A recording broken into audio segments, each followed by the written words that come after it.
Please welcome President of the American Enterprise Institute, Dr. Arthur Brooks. Good morning, ladies and gentlemen. What an honor and a privilege it is to me. It is for me to be with a group of my friends who are dedicated totally to American values and the good and solidarity of our brothers and sisters in Israel. Thank you for being part of AIPAC, and thank you for being here today. Today, I want to talk to you about the biggest problem our country faces, and that is that we are being ripped apart by politics. We are being ripped apart by bitterness and by political and ideological division. 93% of Americans believe that they hate how polarized this country has become, and 1 in 6 Americans have stopped talking to a family member or a close friend because of politics since the 2016 election. Perhaps that includes some of you. You don't like it, and you want a solution. That polarization is every place. Where do you see it? You see it in the attitude toward AIPAC. Over the past month, we find politicians and media and activists who are blaming this organization for what's wrong in this country. Well, what I'm going to do in the next 15 minutes is tell you how I think you and I can solve this problem, and how the bitterness and hatred and polarization in this country is not a terrible thing. It's an opportunity if we see it as such. It's an opportunity for all of us to be happier and more persuasive and bring more love to America and to the world. Several years ago, I was giving a talk. I do speeches all over the country. I do 150 speeches a year, and I was giving a speech in New Hampshire to a group of conservative activists. I talk to all different kinds of audiences, to progressive audiences, to centrists, and in this case, I was in New Hampshire talking to 700 conservative activists. I was talking to them about foreign policy and economics, and I was the only person in 2014 on that particular occasion not running for president. There was 15 other speakers, all who were going to run for president. And somehow this president of a think tank in Washington, D.C., snuck onto the schedule. So they were doing what politicians always do. They were getting out in front of this audience and they were saying, "You're right, and the other side is stupid and evil." I thought to myself, what can I do to make this better? What can I do to heal this? So I went out, and in the middle of my speech, I stopped and I said, "My friends, my own politics are center-right, and I agree with the things that you're talking about at this meeting. But I want you to remember one thing. I want you to remember the people who are not here today because they disagree with us. They're political progressives. Remember, they are not stupid and they are not evil. They're Americans who simply disagree with us on public policy, and our job is to persuade them with love."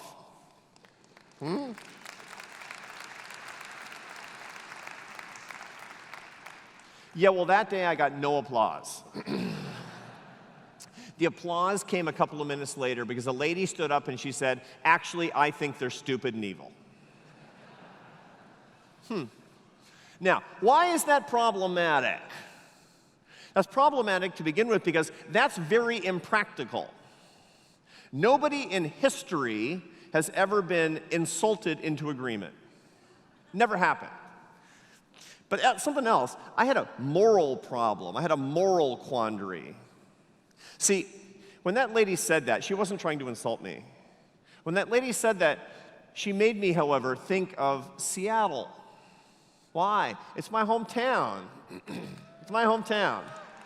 You know, Seattle, as many of you know, is the most progressive city in America. My mother was an artist. My father was a college professor. What do you think their politics were? I'm the black sheep politically of the family. Let me tell you something about my parents. Not stupid, not evil. Great parents, good people, and right on lots of stuff that I'm probably wrong on. So when that lady said that, she put me in an awkward position, didn't she? And that's what's happening in America today. My father taught me when I was a kid that the mark of moral courage is not to stand up to people on the other side. That's a good thing to do. You got to do it sometimes. But that's not moral courage.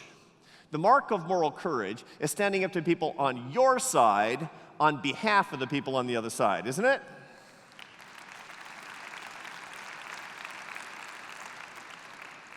So how are we going to do that? This is getting to the opportunity today. The opportunity that comes to us because of the bitterness and polarization. We have an opportunity to show moral courage and as such to change this country. Now, let's first start by kind of diagnosing the problem. It's what people often say in American politics. You know, turn on any cable news channel, look at the internet if you dare, and you're going to see lots of anger. Anger, everybody's angry with each other, right? And they say, what do we need more of? We need more civility. We need more tolerance. Wrong. Those are garbage standards. If I told you that my wife Esther and I, that we're civil to each other, you'd say, you guys need counseling. If I said that my employees tolerate me, you'd say, you got a big morale problem on your hands. And by the way, what else do we not need? Agreement. Agreement is mediocrity. Agreement is stagnation. Disagreement. Disagreement is the essence of competition, which made America great, which made Israel great. We need to disagree vigorously in our families and in our communities. We don't need civility, we don't need tolerance, we don't need agreement. What do we need? We need love. We need more love in this country. We need to display it toward our brothers and sisters.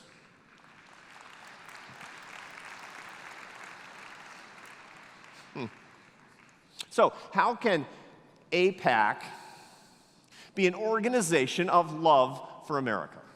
How can we do that? Let's start by recognizing the true problem in America today, which is contempt. Contempt is the conviction of the utter worthlessness of another person. It takes anger and mixes in disgust. It takes other people and makes them into social pathogens. I have a friend, his name is John Gottman. He's the world's leading expert in marital reconciliation. He teaches at the University of Washington in Seattle. John Gottman has brought thousands of couples back together who are on their way to divorce court. The guy's my hero. Anybody who keeps families together and couples together and brings love back together is my hero. And John Gottman says he can meet with a couple one time and predict with 94% accuracy if they will be divorced in 3 years. You want to know what he's looking for, right? Me too. Eye rolling. Eye rolling. The ultimate sign of contempt. You are not worth caring about. That's what that says. Anger is not correlated with separation and divorce. It's not. Thank God, because my wife is Spanish.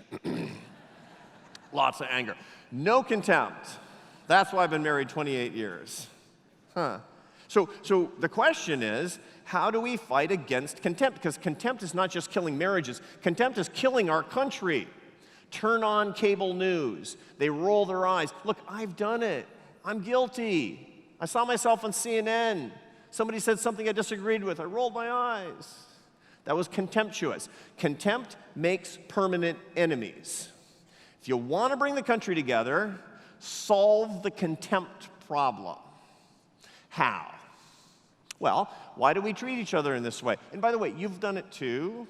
You know, that's the dumbest thing I've ever heard. Yeah. How do you solve the problem? The answer is by breaking the habit. Now, 93% of Americans say they hate how divided we've become as a country, but they have the habit of talking to each other in the wrong way. That means that 7% don't hate how divided we've become as a country. Contempt isn't a habit for them. It's a way of life, and it's a living.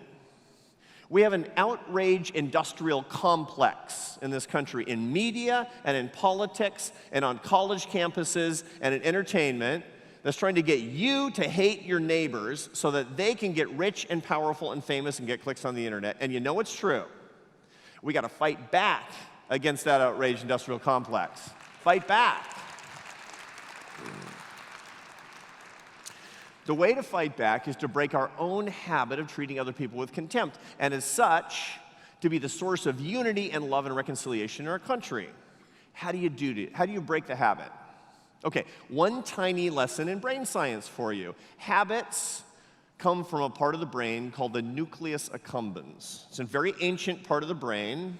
That's the reward center. It's not conscious. It's not part of your prefrontal cortex that governs your conscious activities. No, it's very ancient, and it bypasses all that. When you have a habit, you do something automatically again and again. And if you have a habit of communication, of treating other people with contempt, you don't even think about it. So how do you break a habit?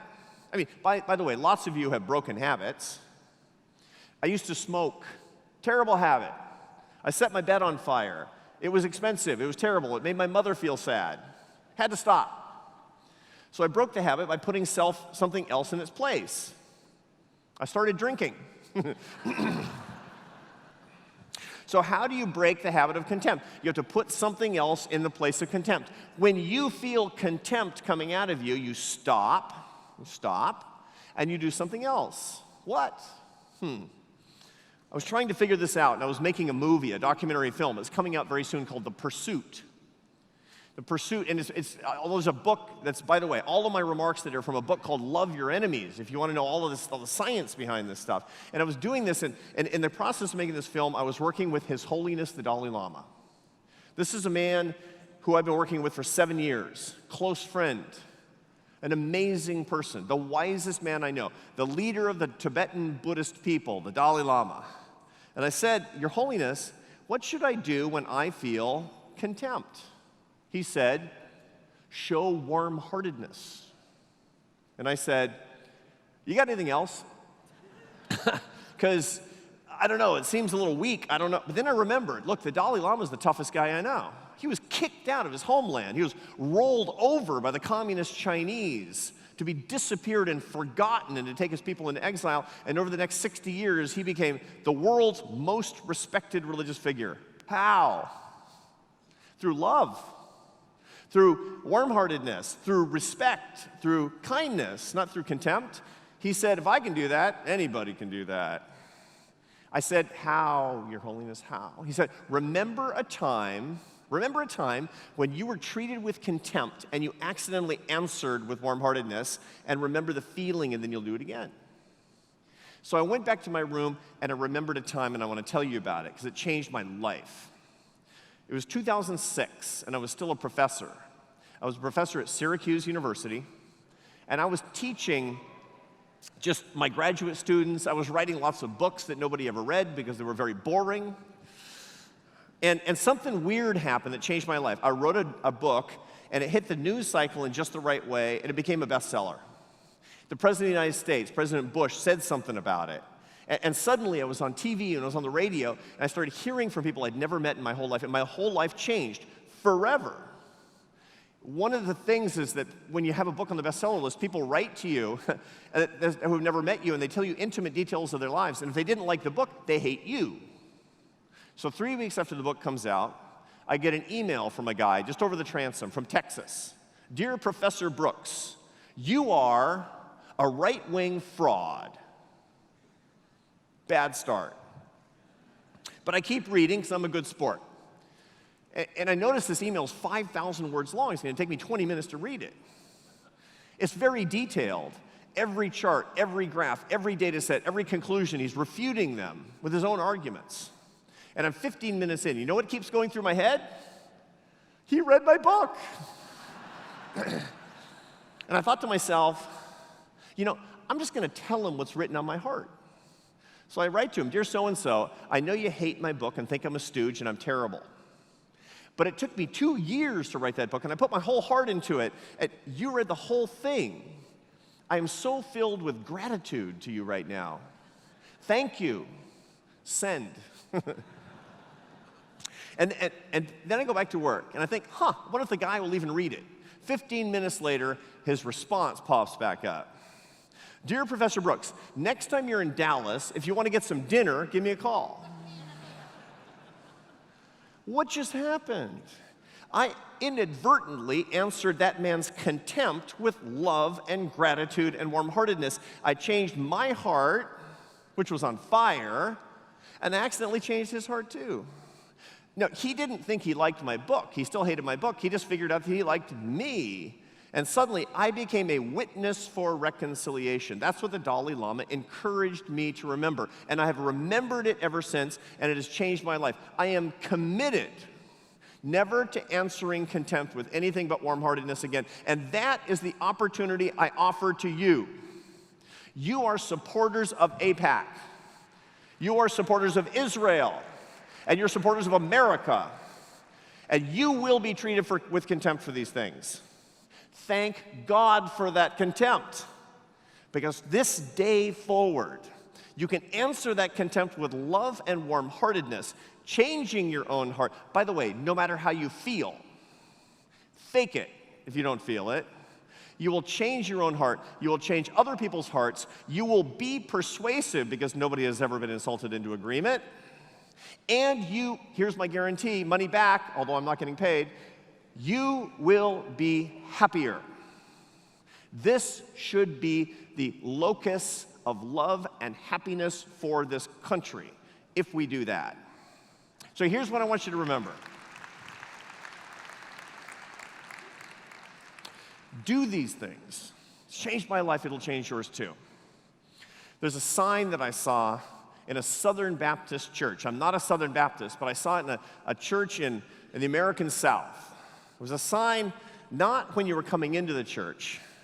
It was a sign when you were going out of the church. And you know what it said? It said, you are now entering mission territory.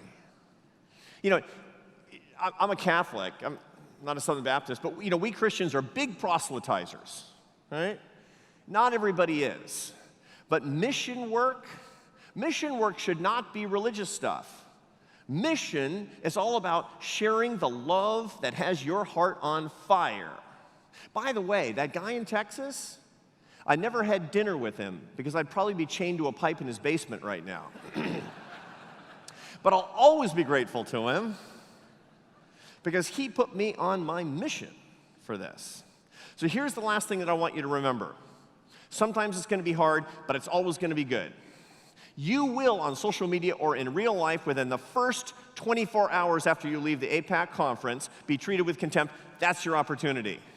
And when you treat people with contempt, with warm-heartedness and love and respect and kindness and the goodness that's in your heart, people are going to say, "Ooh, I want more of that. What happened to her? What happened to him? Give me some of that." So here's the last thing I want you to remember as you go through these doors and as you go home. You are now entering mission territory. AIPAC stands for love. God bless you and thank you.